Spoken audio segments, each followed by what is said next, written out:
What is the proper technical form for strict pull-ups? Should you be in a perfect hollow body the entire time? What considerations are there for beginners, intermediates, and advanced athletes? First of all, pull-ups can be performed with a wide range of grip styles on many different pieces of equipment in an almost limitless number of positions. Almost all of these are legitimate variations of the pull-up.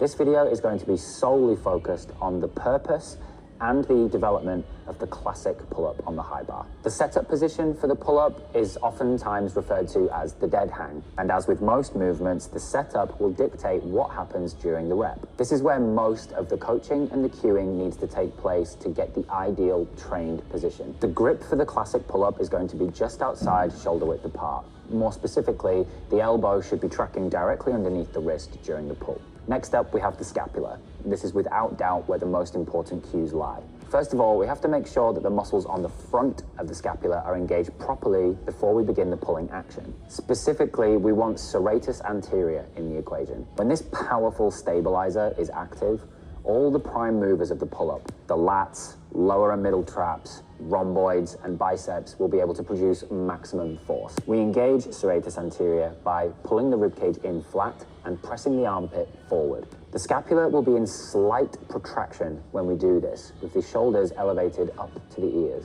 Now you might be thinking at this point, hold on a minute, I thought pull-ups was all about shoulders down.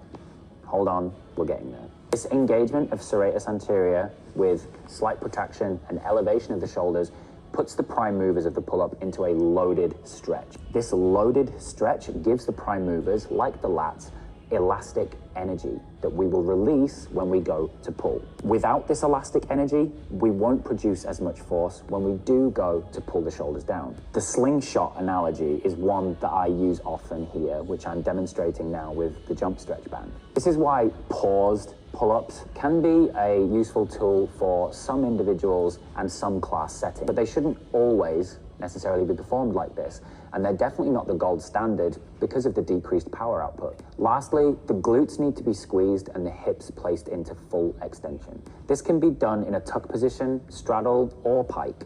Any of those positions can be trained as long as the glutes are active. Organizing the scapula in this way and locking the glutes in place means that the body cannot reroute this preloaded tension that we've created in the body to a localized joint like the lower back when we go to pull. With all of the tension cues in place, we can now think about simply pulling.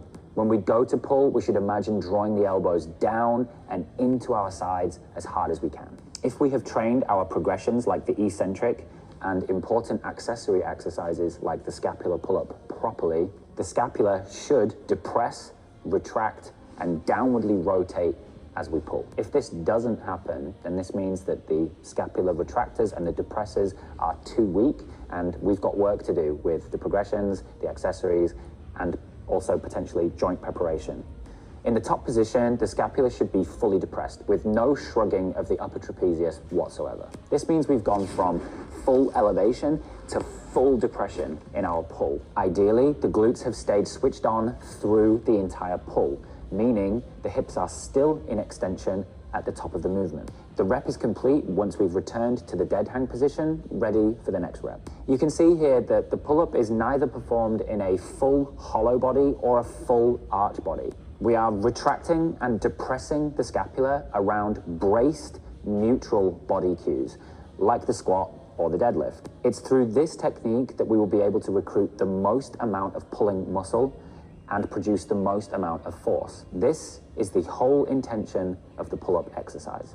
Get stronger at pulling your body weight. Intentionally forcing either a hollow body or an arched body through the entire range of motion will create a disadvantage for us at some point in the range.